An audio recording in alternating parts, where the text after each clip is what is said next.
자, 여러분 안녕하세요. 황준범입니다. 자, 이번 제 ERP에게 2급 101회차 2024년도 3월달에 시행한 회차 문제풀이 해설을 한번 시작해 보도록 하겠습니다. 이론 문제는 제 블로그를 보아주시면 되겠습니다. 실기 문제는 두 개의 파트를 나누어서 문제 1번부터 10번까지를 한 파트, 그 다음에 11번부터 20번까지 두 파트를 나누어서 진행을 할 예정이고요. 3월 23일에 시행을 하여 4월 9일에 합격자 발표가 나왔는 회차입니다. 합격하신 분들께 진심으로 감사드리며, 이번 ERP 정보관리사 2024년도 2회차 문제가 과연 어려웠는지, 아니면은 신유형이 많았는지, 아니면은 기존의 유형들이 대폭 나왔는지 한번 확인해보고, 그 다음에 마지막 총평에 대해서 한번 보도록 하겠습니다. 자, ERP 회계 2급인 경우에는 문제 자체가 그렇게 어렵진 않은데, 핵심 키워드를 먼저 파악을 하면서 문제를 한번 어디에 있는지 한번 찾아보라 라는 게 저는 첫 번째 조언이 되겠고요. 두 번째는 문제 은행식이기 때문에 비슷한 문제들이 많이 출제가 됩니다. 그렇기 때문에 그 비슷한 문제들을 보시면서 이 문제가 이 문제였다 라는 비슷한 문제를 잘 분석하고, 그 다음에 한번 연습해 보시는 것을 두 번째 조언으로 저는 보고 있어요. 그렇기 때문에 여러분들의 제 영상을 보시고 진심으로 합격하셨으면 매우 좋겠습니다. 자, 저는 문제 1번부터 한번 시작해 보도록 하겠습니다. 자, ERP에게 2급 문제 1번입니다. 당사의 계정 과목에 대한 설명으로 옳지 않은 것은 무엇인가 입니다. 아까 제가 얘기했을 때 첫 번째 조언은 키워드를 먼저 파악을 하시라 라는 게 이제 첫 번째 조언이 돼요. 그래서 저는 예전에 이제 학원에 있을 때 키워드를 먼저 파악을 하면서 그 키워드를 메모장 형식으로 다 적어 줬었고, 그 다음에 그 메모장을 적어준 것을 출력을 해서 학생분들한테 약 일주일 동안 제가 드린 바가 있습니다. 그러고 나서 이제 두 번째는 이제 그 키워드를 파악이 다 끝나면은 이제 키워드를 이제 보고 직접 메뉴를 이제 선택을 하는 거예요. 근데 처음이 가장 어렵습니다. 선택을 하고, 그 다음 세 번째는 그 답을 찾는다. 이 순서대로 한번 해보시면 돼요. 그래서 이거를 뭐 달달 외워서 이렇게 뭐 하는 게 아닌, 핵심 키워드를 보고 이 키워드는 여기서 찾으면 된다 라는 것을 먼저 1차적으로 파악한 후에, 그 다음에 2차적으로 문제 요구사항을 보는 게 가장 쉽다, 이렇게 이제 저는 선택을 하는 거고요. 대체로 이제 댓글에서도 이 문제를 보고 합격했다 라는 얘기를 많이 듣곤 합니다. 그래서 여러분들께서도 비록 처음이 어렵지만 그래도 할 수 있다 라고 보아주시면 됩니다. 자, 그래서 다음에 본론으로 다시 넘어가자면, 문제의 키워드는 뭘까요? 라고 했을 때 이거는 계정 과목의 키워드다 라고 보아주시면 됩니다. 그래서 1에서 3번까지는 시스템 관리에서 출제가 됩니다. 물론 A형 기준으로 얘기를 하는 거고요. 시험 때는 A형, B형, C형, D형 이렇게 나오는데, 특히 B형 같은 경우까지는 그래도 문제 배열이 괜찮긴 한데, C형과 D형인 경우에는 문제 배열이 조금 이렇게 혼돈이에요. 그렇기 때문에 키워드를 꼭 잘 보아주셔야 되는 이유가 여기에도 또 있습니다. 자, 그래서 1에서 3번까지는 시스템 관리이니 여러분들은 이 밑에 하단에 있는 시스템 관리를 클릭합니다.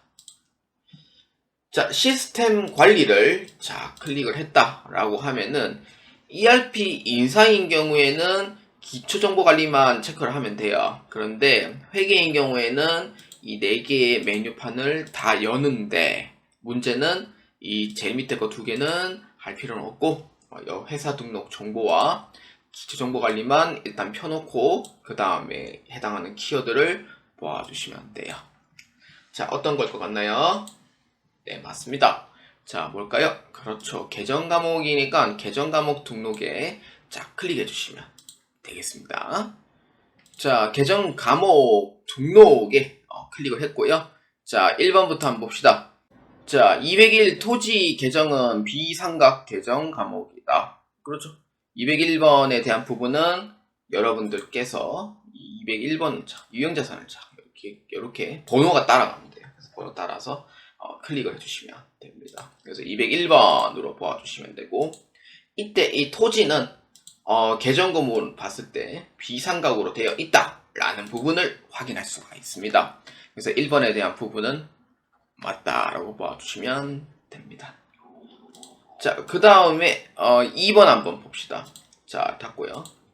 813번 접대비 계정은 세목으로 세분화하여 관리하고 있답니다. 자, 800번대니까 그러면은 숫자를 보면 돼요. 숫자 보고 따라가면 돼요. 숫자 보고 따라서 판매 관리비라고 되어 있고요. 자, 이때 판매 관리비는 여 밑에 보시면은 813번이 있어요. 자, 근데 여기 보시면은 뭔가 십자가 표시가 또 있을 겁니다. 이 십자가 표시가 있는데 이 십자가 표시에 보면은 81301, 81302, 81303 이렇게 나눠져 있죠. 자, 이거에 대해서 한번 설명해 보도록 하겠습니다. 사실 ERP는 인강을 잘 안 듣는 분들이 많아요. 그래서 이게 어떤 건지 한번 설명을 하자면은 이렇습니다. 본래는 81300은 메인 계정 항목입니다. 근데 밑에서 보시면 이렇게 세 개가 이제 나눠져 있죠. 813 해가지고 00에서 01, 02, 03 이렇게 나눠져 있잖아요. 이거는 계정 과목은 서브 계정 과목. 근데 물론 재무제표는 이 81300에 해당하는 이 접대비로 표시가 되지만 내부적으로 봤을 때는 이 보조 계정 과목을 다 구분을 해놔요. 그래서 01, 02, 03은 뭘 할 거냐면은 이거를 세분화된 계정 과목명이다라고 부르고 있습니다. 그래서 2번에 대한 부분은 세목으로 세분화하여 관리하고 있다. 그러니까 이런 경우에는 81300만 돼 있으면은 이거는 세분화가 안 돼 있는 거고, 그러니까 81301, 02, 03으로 돼 있잖아요. 그러면 이거는 세분화가 돼 있다는 뜻이에요. 그래서 2번에 대한 부분은 맞다라고 보아주시면 되겠습니다. 자, 그 다음 세 번째입니다. 83700 건물관리비 계정은 거래처별로 2월 처리하도록 관리하고 있다. 자, 그럼 837을 자 클릭해 봅시다. 자, 건물관리비 837을 자 클릭을 했어요. 자, 그러면은 2월이 가능하도록 처리되어 있다라고 되어 있는데, 건물관리비는 엄연한 비용이거든요. 그래서 거래처별로 2월이 가능하냐라고 했을 때 가능한 걸로 되어 있어요. 원래는 안 됩니다만 여기에 보시면은 거래처 A1 코드가 있죠. 여기에 2월 항목이 있단 말이에요. 근데 만약에 이 문제에서 2월 항목이 체크가 되어 있다 라고 하면은 2월이 가능한 거예요. 그래, 이거는 내년에 거래처 이거 2월 시키도록 하세요 라는 의미가 되는 거고요. 근데 만약에 2월 항목이 체크가 안 돼 있다 라고 하시면은 2월이 불가해요. 그럼 그 뜻은 뭐냐? 거래처 명하고 사용부서하고 프로젝트는 2월이 안 된다는 의미가 돼. 왜냐? 체크가 안 돼 있으니까. 근데 거래처는 2월이 돼 있다고 체크가 되어 있어요. 그렇기 때문에 이번에 거래처의 경우에는 2월 처리하도록 관리하고 있다라고 했을 때는 맞다는 표현이 된다라고 보아주시면 돼요. 이 표현은 맞다는 의미로 보아주시면 돼요. 원래 현실에서는 이제 2월이 안 되죠. 그래서 덜컥 3번 찝으면 안 됩니다. 자, 그 다음 마지막 4번이 되겠습니다. 그럼 정답은 4번이 되겠네요. 자, 봅시다. 84800 잡비 계정은 전표 입력 시 증빙을 필수 입력하지 않도록 설정하였다. 그럼 잡비를 내려서 848번을 자 클릭합니다. 자, 잡비를 자 클릭을 했는데, 자 보니까 증빙을 필수로 하지 않는다 라고 되어 있죠. 여기에 보면 있어요. 증빙 필수 입력 여부라고 되어 있죠. 증빙 필수 입력 여부는 차대변 다 필수로 되어 있습니다. 그렇기 때문에 증빙은 필수 입력이기 때문에 이 내용이 맞아요, 틀려요? 입력하지 않도록 설정을 해놨어요? 아니죠. 만약에 증빙이 필수 입력이 아니라고 했을 때는 이렇게 차대변 선택으로 해가지고 증빙 입력 필수를 피할 수가 있어요. 그런데 이 문제에서는 차대변 필수로 되어 있으므로 증빙 입력을 하도록 되어 있습니다. 그래서 입력하지 않도록 설정했다는 얘기는 틀린 답이 돼요. 그래서 1번에 다음 몇 번이에요? 그렇죠. 4번으로 체크해 주시면 되겠습니다.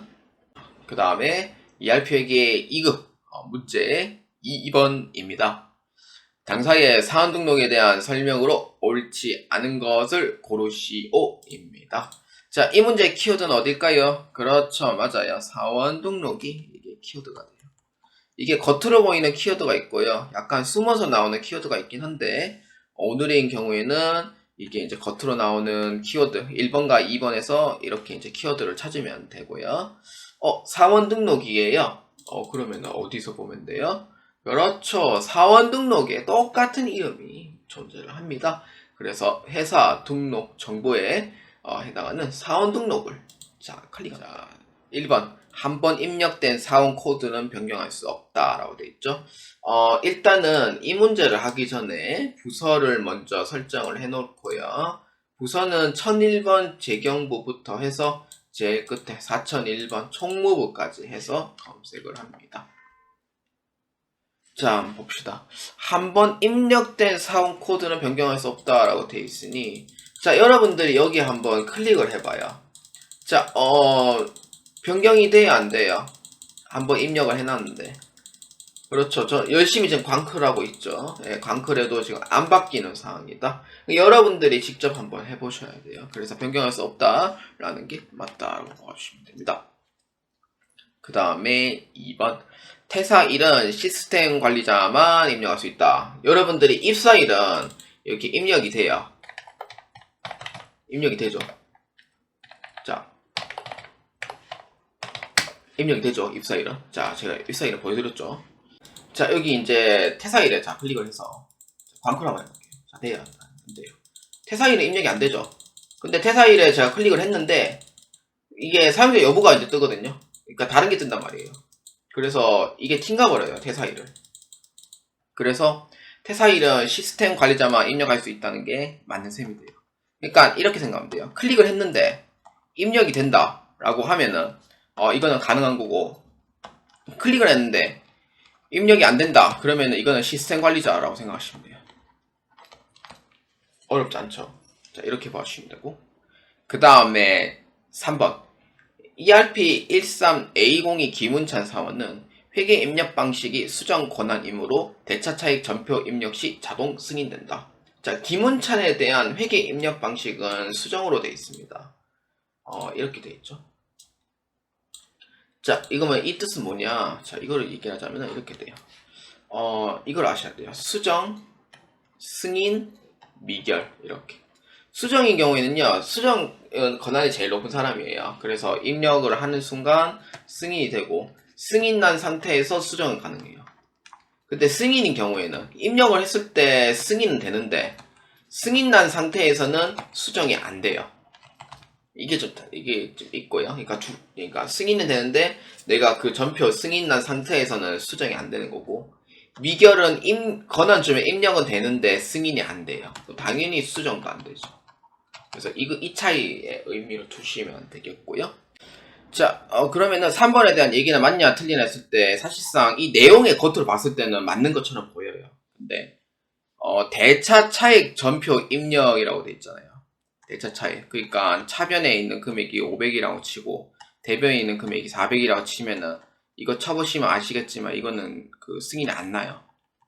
그러니까 대차 차익이 나는 경우에는 승인이 안 나요. 근데 제가 이거를 2024년도 1월 달에 회계 1급 할 때 제가 입력을 했었는데 그때 승인이 안 나서 제가 수동으로 승인한 문제가 있거든요. 이러한 사항으로 제가 경험했을 때는 이게 맞아요. 그래서 대차 차익이 전표를 입력했을 때는 승인이 안 납니다. 그러니까 차변과 대변의 금액이 맞았을 때만 승인이 나요. 그래서 이 부분에 대해서는 대차 차익이 안 맞는 경우에는 당연히 승인이 안 됩니다. 그래서 3번에 대한 부분이 틀렸어요. 자, 그 다음 4번. 자, ERP 13A02 김운찬 사원은 회계 입력 방식이 수정 권한이므로 전표 승인 해제 없이 전표 수정이 가능하다. 맞습니다. 그러니까 수정에 대한 부분은 아까 이 내용에서 제가 설명했던 내용이고요. 그래서 맞습니다. 그래서 2번의 답은 몇 번일까요? 그렇죠. 3번으로 체크해 주시면 되겠습니다. 자, ERP 회계 2급 문제 3번입니다. 당사의 시스템 환경 설정에 대한 설명으로 옳지 않은 것을 고르시오입니다. 자, 이 문제의 키워드는요, 시스템 환경 설정입니다. 여기 키워드가 되겠고요. 시스템 환경 설정은 회사 등록 정보에 보시면은 이 시스템 환경 설정이 있습니다. 자, 클릭합니다. 자, 이 문제는요, 컨트롤 F로 이용해 주시는 걸 추천드립니다. 그러니까 찾기 버튼이고요. 그래서 이걸 하시는 거 추천드리고, 이 환경 요소를 검색해도 나오긴 하는데, 사실상 환경 요소를 검색을 할 때는 이게 안 나오는 경우도 있어서 좀 위험 부담이 좀 있어요. 그래서 저는 이 부분에 대해서는 추천드리고 싶지는 않습니다. 자, 그래서 자 컨트롤 F로 이용을 해서 자 한번 보아주시길 바랍니다. 자, 1번입니다. 처분 자산은 월할 상각한다. 자, 여기에 월할 상각을 자 쳐줍니다. 자, 등록 자산 상각 방법이 있고요. 회계 29번에 밑에 보시면은 회계 30번에 처분 자산 상각 방법이 존재합니다. 그래서 여기에 처분 자산 상각 방법이 존재를 하는데, 자, 여기에서 처분 자산 상각 방법에 대해서 한번 봅시다. 자, 처분 자산의 상각 방법은 유형 설정은 2번으로 되어 있습니다. 그러니까 설정 자체는 2번으로 되어 있다 의미고요. 그 뜻은 뭐예요? 월할 상각을 해라 라는 뜻이 돼요. 그러니까 처분했을 때는 이 처분 자산에 대해서는 이 월할 상각으로 처리를 해라 라는 의미로 해석해 주시면 됩니다. 그래서 1번에 대한 부분은 맞다 라고 보아주시면 되겠습니다. 자, 그 다음 2번입니다. 거래처 등록 시 거래처 코드가 자동 부여된다. 자, 그럼 여기에 키워드를 쫙 입력해 주면 돼요. 거래처 등록.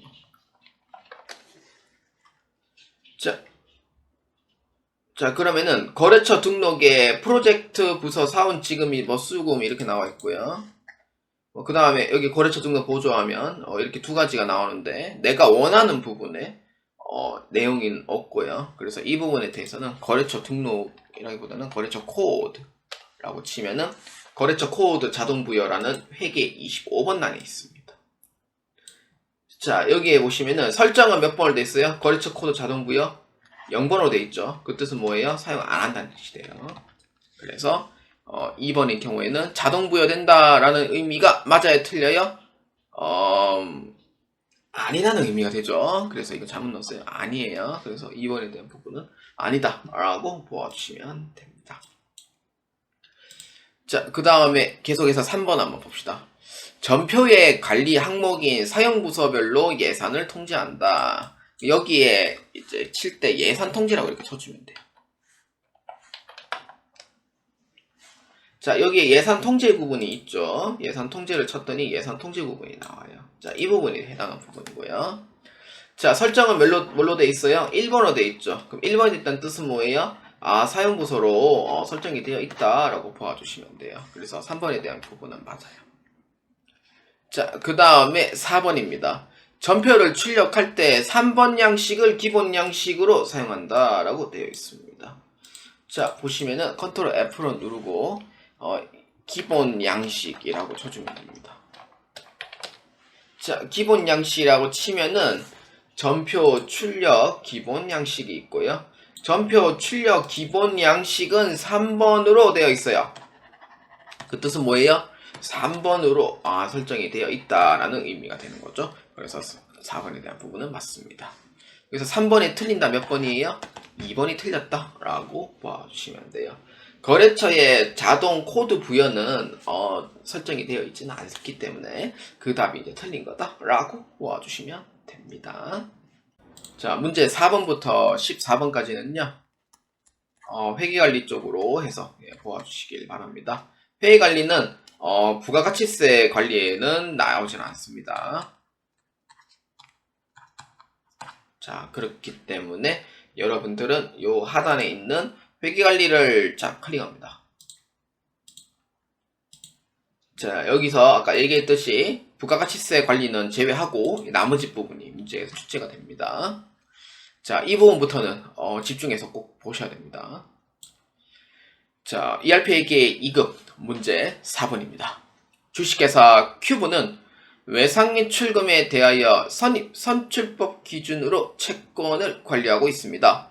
2024년 3월 말 기준 2개월 전까지 채권 연령을 확인하여 조회 기간 이전 채권 잔액이 가장 큰 거래처를 고르시오입니다. 자, 이 문제는 채권 연령 분석에 대한 내용이고요. 이 부분이 키워드가 됩니다.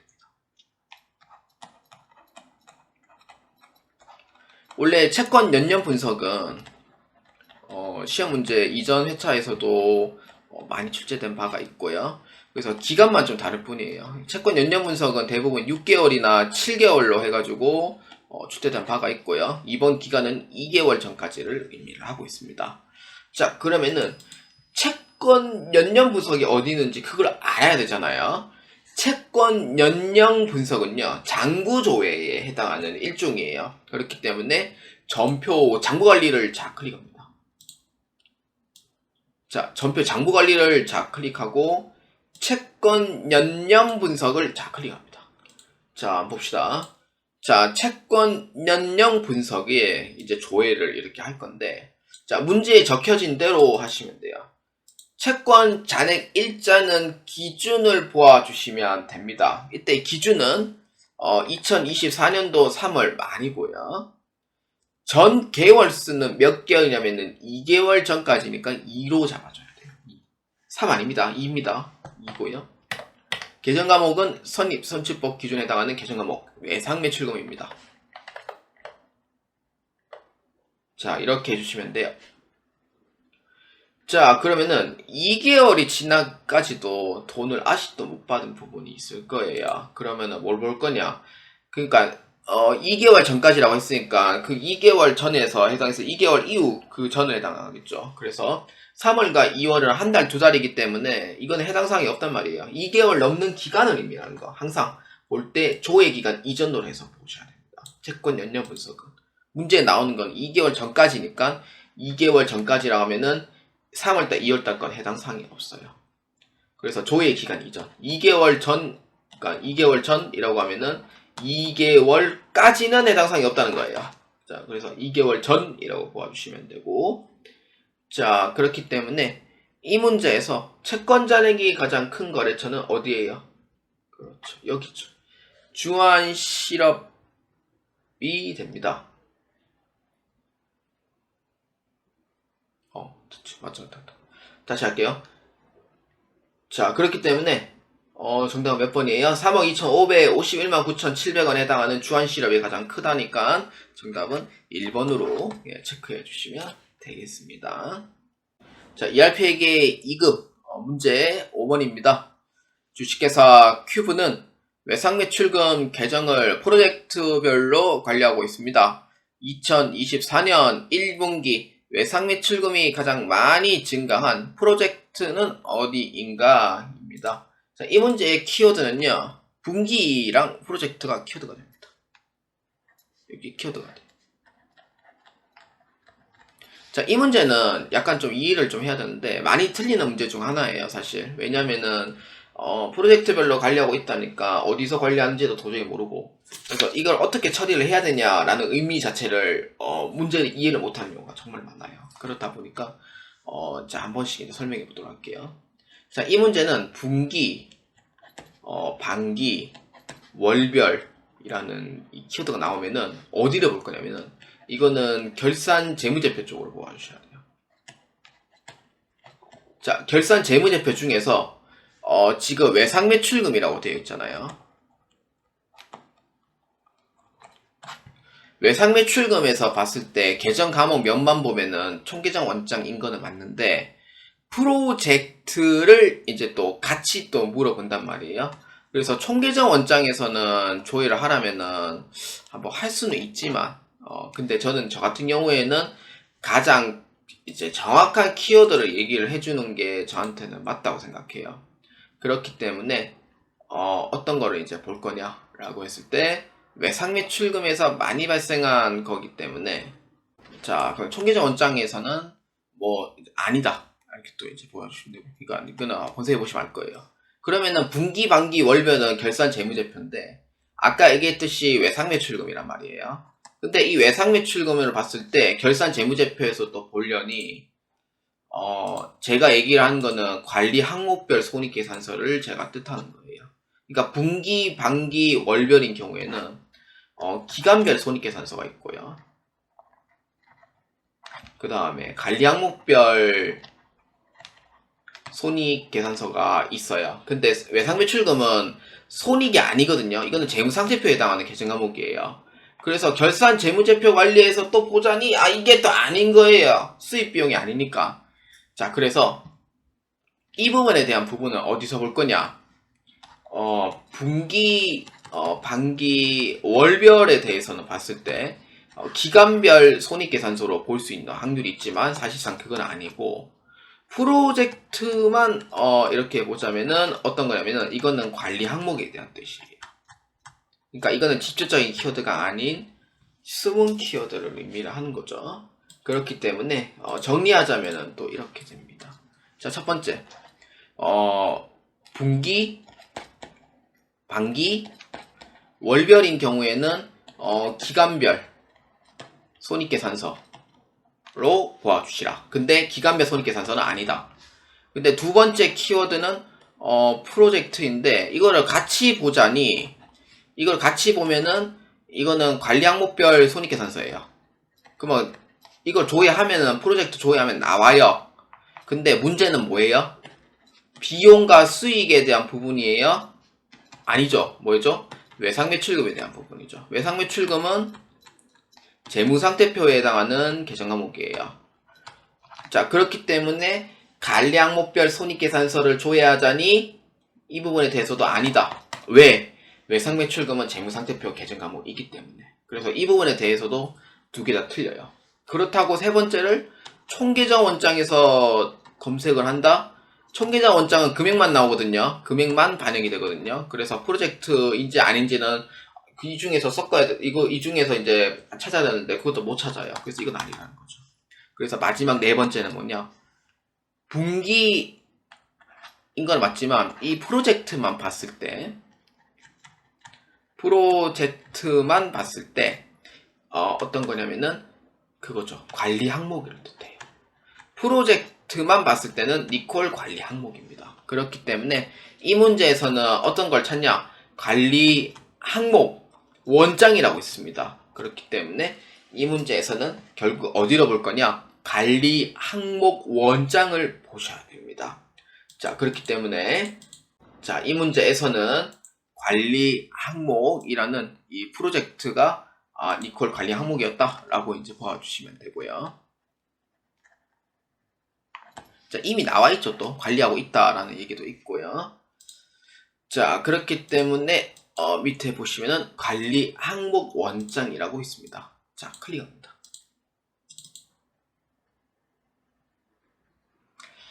작년에는 관리 내역 현황에서 많이 나왔었고요. 올해는 관리 항목 원장에 대해서 좀 몇 번 이제 24년도 1회차도 아마 출제된 바가 있는 걸로 알고 있습니다. 자, 그렇기 때문에 자, 봅시다. 이 문제에서는 관리 항목에 대해서 클릭을 합니다. 자, 관리 항목에 클릭하시면은 프로젝트라고 있습니다. D1입니다. D1 프로젝트를 자 클릭해 주시고 그 다음에 관리 내역은 어떤 관리 내역이냐라고 했을 때는 아무 얘기가 없으니 그룹웨어부터 온라인 팩스까지 전체 범위를 잡아줍니다. 그 다음에 기표기간, 즉 조회기간을 뜻하고요. 1분기면은 24년도 1월 1일부터 3월 31일까지를 뜻합니다. 자, 그 다음에 계정 과목은 외상매출금이죠. 그래서 외상매출금에 대해서 조회를 해요. 자, 이렇게 조회를 했더니 자, 그럼 외상매출금이 가장 많이 증가한 프로젝트는 어디예요? 그렇죠. 딱 봐도 답이 나오죠. 어디? 클라우드입니다. 클라우드 쪽에서 프로젝트를 많이 관리하고 있더라 라고 봐주시면 됩니다. 그래서 이에 5번에 해당하는 정답 몇 번? 3번으로 체크해 주시면 되겠습니다. 자, ERP에게 2급 문제 6번입니다. 2024년 한 달 동안 주식회사 큐브에서 판매 관리비로 지출된 금액 중 현금 지출한 금액이 가장 큰 계정 과목을 고르시오 입니다. 자, 이 문제는 키워드가 두 개가 동시로 한 번에 보셔야 됩니다. 판매 관리비, 그 다음에 현금입니다. 자, 그 다음에 기간은 한 달입니다. 그러니까 월 기간은 이제 월별로 이제 보는 거라는 게 첫 번째 힌트가 되겠죠. 그러니까 두 번째 힌트는 판매 관리비, 즉 계정 과목을 뜻하면서 플러스 현금을 뜻합니다. 두 개가 동시 키워드예요. 이게 힌트가 두 번째 힌트예요. 자, 이거는 대조하면 뭐예요? 그렇죠. 1월계표입니다. 이거 전3에게 1급 배우신 분들은 아실 거예요. 자, 이 문제에서는 1월계표를 조회를 해서 보셔야 됩니다. 자, 그렇기 때문에 이 문제에서는 전표 잡무관리에서 1월계표를 자, 클릭합니다. 2024년도 한 달이잖아요. 그럼 한 달 기간만 모아주시면 돼요. 그래서 1월달은 1월 1일부터 며칠까지예요? 그렇죠. 1월 32일까지입니다. 30일까지 하면 큰일 나요. 자, 31일까지고요. 자, 그 다음에 내린이 이제 판매관리비 쪽에 해당이 돼요. 그래서 판매관리비 쪽에 보아하니 이런 계정 과목이 있고요. 현금이니까 요 밑에 있는 현금을 보아주시면 됩니다. 자, 그렇기 때문에 이 현금에 대한 부분은 판매관리비가 총 현금 지출이 530만원 중에서 현금 지출한 금액이 가장 큰 계정 과목이니 접대비를 자 한번 봅시다. 접대비가 있나요? 있네. 55만원. 소모품비는 얼마예요? 35만원. 차량 유지비는 얼마예요? 66만원이에요. 여비교통비는 얼마예요? 98만원이에요. 자, 그래서 그래서 이 중에서 현금으로 지출한 금액이 가장 큰 계정 과목은 얼마예요? 그래서 정답은 몇 번? 4번으로 해주시면 되겠습니다. 자, ERP회계 2급 문제 7번입니다. 주식회사 큐브의 고정자산 차량 운반구 2024년 1월 1일 100만원의 자본적 지출이 발생하였다. 해당 자본적 지출을 입력한 후 차량 운반구 자산 중 당해연도 감가상각비가 가장 큰 부서를 고르시오입니다. 이 문제는 문제 해결 방식이고요. 이거는 키워드가 뭐냐면은 차량 운반구가 키워드가 돼요. 근데 여러분들이 생각하는 그 차량 운반구가 총계정 원장이라고 생각하시면 큰일 납니다. 왜냐? 그 차량 운반구는 자산 중에서 어디에 해당이 돼요? 비유동자산이죠. 비유동자산 중에 어디에 해당이 돼요? 유형자산이에요. 근데 ERP에서 해당하는 이 유형자산에 대한 내용은 무조건 니콜 고정자산으로 봐주셔야 돼요. 그러면 고정자산에서 조회하는 칸이 있다. 뭐예요? 고정자산 관리에서 조회를 하는 게 있습니다. 여기서 조회를 하셔야 돼요. 그리고 그 다음에 이 문제에서 이제 한번 해결을 해볼 거예요. 자, 그렇기 때문에 여러분들은 유형자산을 뜻한다라고 하면은 무조건 내 손은 고정자산 관리로 향해서 가셔야 됩니다. 그렇기 때문에 이제 밑에 보시면은 고정자산 관리라고 있습니다. 자, 고정자산 관리를 자 클릭하고 자, 그 다음에 고정자산 등록을 자 클릭합니다. 자, 이 문제가 지금 어떤 사항이냐면은 사항에 대해서 이제 보여주면은 일단 QM6가 있는데 QM6에서 자본적 지출이 발생을 했대요. 그러면 이 자본적 지출은 어떻게 돼요? 자산의 가치를 올리잖아요. 자산의 가치가 올라가면은 이제 장부 금액도 올라간단 말이에요. 그 장부 금액을 올라감으로써 이 감가상각비가 얼마인지 한번 보아주라 라는 의미로 해석해 주시면 됩니다. 그래서 ERP 같은 경우에는 뭐 매도를 했다, 뭐 폐기했다, 뭐 그 다음에 자본 지출이 발생했다, 그 다음에 취득했다 라는 그 고정 자산에 해당하는 변동 사항을 또 등록을 해줘야 돼요. 근데 이 iCube에서는 이 고정 자산 등록 하나로 변동 사항을 굳이 여기서 따로 입력해 줄 필요는 없습니다. 그렇기 때문에 한번 저랑 같이 한번 보아주시길 바랍니다. 자, 자산 유형은 차량 운반구입니다. 자, QM6 2080000003입니다. 자, 여기를 자 클릭을 하시고요. 자, 클릭을 하면은 자본적 지출이 100만원 늘었기 때문에 여기 정기말 상각 누계액에 100만원 넣으면 안 됩니다. 그렇기 때문에 취득 원가에 100만원 더 들어가면 안 돼요. 그렇기 때문에 추가 등록 사항에 자 클릭합니다. 추가 등록 사항에 클릭하시면은 자산 변동 처리가 있어요. 여기에 입력을 해주시면 돼요. 자, 그러면은 자산 변동 처리에서 봤을 때 2024년도 1월 1일을 뜻해요. 그러면은 여기에다가 이제 자산 변동 처리를 넣어주는 거예요. 그래서 고정자산 관리에서 추가 등록 사항을 자 클릭을 해서 이 추가 등록 사항에 해당하는 이 자본적 지출을 해당하는 금액을 넣어주는 거예요. 그러니까 가치가 올랐으니 중간에 올라가는 부분에서는 이 추가 등록 사항에 자산 변동 사항에 넣어주시라 라는 의미로 보아주시면 됩니다. 자, 그래서 자본적 지출이 되고요. 조교는 안 넣어도 됩니다. 금액은 얼마? 100만원 이렇게 넣어주시면은 끝나요. 근데 반드시 엔터를 끝까지 치고 그래야지 저장이 됩니다. 자, 그러면은 주요 등록 사항에 다시 클릭하시면은 지금 해당하는 일반 감가상각비가 지금 125,000원만큼 지금 올랐을 겁니다. 올랐을 거예요. 왜냐 아까 처음에 600만원 했거든요. 감가상각비가. 그래서 금액이 올랐다는 걸 확인할 수 있고, 그 다음에 두 번째는 고정자산 변동사항에 자 클릭합니다. 자, 여기에 이제 조회를 하시면은 QM6가 지금 자본지출 100만원 늘었다는 걸 볼 수가 있습니다. 그래서 실제 실무에서는 이거를 이제 자본지출이 생겼다라고 하면은 여기에다가 또 변동사항을 또 등록을 해줘야 되는 게 맞고요. 여기에서는 사실상 이중으로 입력할 필요는 없는데 여기는 입력을 그냥 조회만 할 수 있도록 기능을 설치를 해 놓은 거기 때문에 하지 말라는 의미가 여기서 있습니다. 자, 그래서 이 문제 이제 자본적 지출의 변동사항을 등록을 했고 거기에 당위연도 감가상각비가 큰 부서를 고르시오라고 돼 있어요. 자, 여기서 이제 두 번째입니다. 감가상각비인 경우에는 그 손익계산서에서 안 나옵니다. 손익계산서에서는 조회가 안 돼요. 왜냐? 부서별로 찾기 때문에 부서별에서 해당하는 부분에서는 조회가 안 되는 거예요. 총액만 나오거든요. 그래서 못 찾는 거고, 그렇다고 기간별 손익계산서를 조회하면 되지 않습니까? 라고 물어보니 기간별 손익계산서는 감가상각비 안 떠요. 감가상각비가 반영이 안 돼요. 왜냐하면 1년치다 보니까 전산에서는 1년치 거만 뜨거든요. 그래서 한 달치 거는 안 뜹니다. 그래서 감가상각비 반영이 안 돼요. 그래서 어떻게 찾냐? 이 두 가지가 안 된다고 하면은 어떻게 찾냐? 마지막 거 이렇게 보시면 돼요. 그래서 반드시 이거는 고정자산 관리에서 다 해결을 해주셔야 되는 부분이고, 그래서 감가상각비 현황에서 조회를 하시면 됩니다.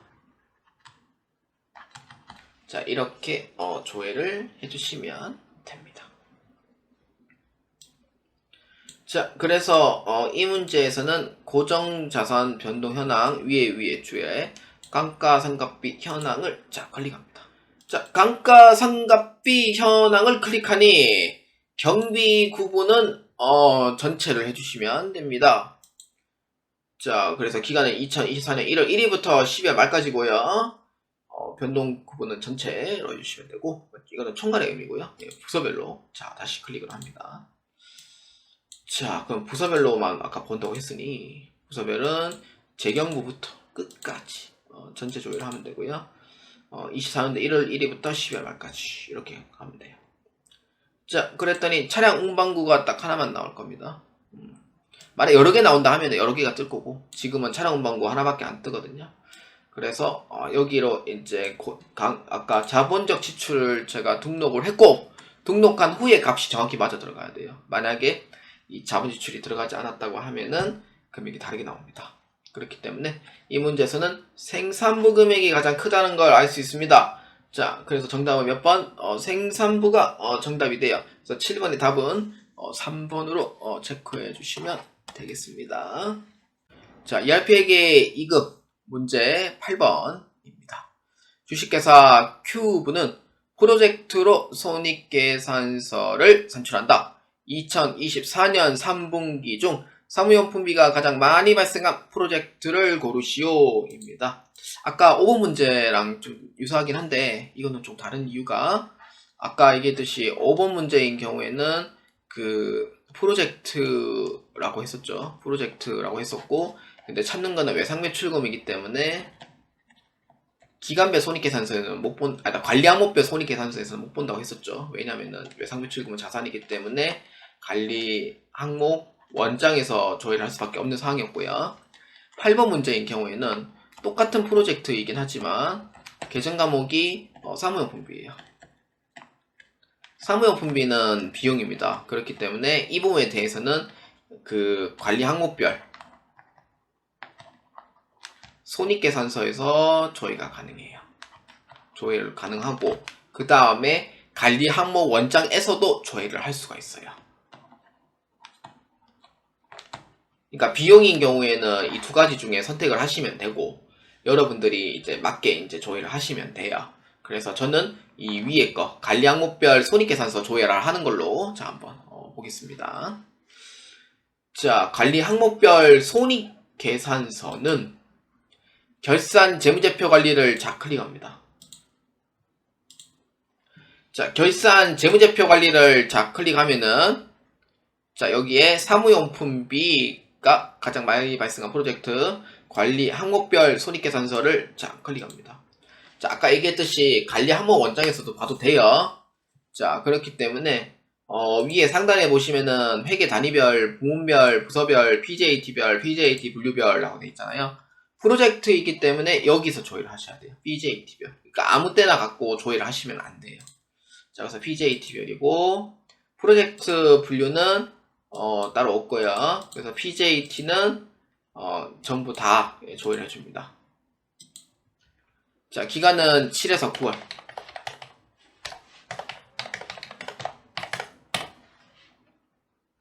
자, 이렇게 봤더니 사무용품비라고 딱 클릭을 했을 때 사무용품비가 가장 많이 발생한 프로젝트를 보아주시는 거예요.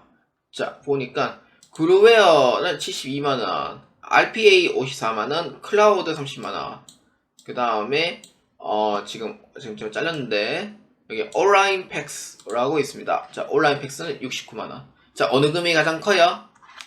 그루웨어가 가장 큽니다. 그래서 8번에다 몇 번? 1번으로 체크해 주시면 되겠습니다. ERP에게 2급 문제 9번입니다. 주식회사 큐브는 2024년 4월 6일 도민실업 주식회사 거래처에 상품 매출 후 받으러움을 받았다. 그러니까 어음을 자체를 받았다는 거죠. 그래서 계정 과목이 받으러움이 된 거고요. 해당 어음의 만기는 얼마인가? 입니다. 이 문제의 키워드는 받으러움입니다. 선생님, 그러면은 받으러움은 계정 과목이니까 총계정 원장에서 검색하면 됩니까? 라고 물어보는데 총계정 원장은 금액만 나와요. 그래서 총계정 원장에서는 조회를 못하고요. 이거는 자금관리 쪽에 보시면은 받으러움 현황이라고 있어요. 어음을 우리가 조회를 할 때 실무에서는 받으러움 현황에서 조회를 하거든요. 근데 이제 한국세무사회나 한국공인회계사 자격증에서는 이 현황에 대해서는 크게 언급을 하지는 않아요. 그래서 잘 모를 수밖에 없죠. 그래서 실무에서는 어음 받았다라고 하면은 어음 등록하는 절차가 있어요. AT에는 있죠. 그래서 이 어음을 이제 등록을 함으로써 그 다음에 받으러움 현황에서 이제 조회를 할 수가 있습니다. 자, 그렇기 때문에 받으러움 현황은 자, 보아주시면은 자금관리, 예산관리 위에 자금관리가 있습니다. 자, 자금관리에 클릭하시면은 받으러움 명세서가 있습니다. 자, 받으러움 명세서 클릭합니다. 자, 받으러움 명세서를 봤을 때 자, 어떻게 볼 거냐? 만기일이, 그러니까 해당하는 어음의 만기일을 보는 거니, 그러니까 2024년 1월 1일부터 10월 말까지로 딱 검색을 해줘요. 자, 조회 구분은 수금이 만기일 처리일 상관없어요. 여러분들이 맞는 걸로 그냥 하면 되고요. 어음 번호가 일단 맞아야 되거든요. 그래서 2024 0406 001입니다. 자, 이거네요. 도민실업 주식회사. 그럼 만기일이 언제예요? 만기 적혀있죠. 언제? 2024년 7월 30일입니다. 그래서 정답이 몇 번? 4번으로 체크해 주시면 되겠습니다. 자, ERP에게 2급 문제 10번입니다. 주식회사 큐브는 매월 고정적으로 지출되는 자금을 관리하고 있다. 2024년 1월 자금 계획을 작성하여 고정자금으로 반영되는 일반 경비의 합계 금액은 얼마인지 고르시오. 입니다. 자, 자금 계획을 완성하여 고정자금으로 반영되는 일반 경비 금액의 합계액이 얼마 있는지 고르시오라고 되어 있습니다. 자, 이 문제의 키워드는요, 이게 문제가 비슷해요. 매월 고정적으로 지출되는 자금을 관리하고 있다. 이게 키워드가 됩니다. 이거는 말 그대로 자금 관리이기 때문에 자금 계획을 관련해서 한 내용이고요. 키워드는, 그러니까 이거는 간접 키워드거든요. 그러니까 직접적인 키워드는 아니에요. 그래서 자금 계획을 짠다 라고 돼 있잖아요. 그러면 자금 계획을 짠다는 의미는 자금 관리 쪽에 있어요. 그러면 어디로 봐야 돼요? 고정적으로 지출되는 자금이라고 하면은 1일에 얼마 나가고 고정자금, 2일에 얼마 나가고 10일에 얼마 나가고 이거를 계획을 짠다는 거죠. 기간을 정해가지고. 그럼 어디에요? 그렇죠. 여기입니다. 일자별 자금계획 입력이라고 있습니다. 자금관리에. 자, 여기에 클릭합니다. 자, 일자별 자금계획 입력을 클릭을 하니, 자, 여기에서 조회를 하냐면은 안 보여요. 왜냐?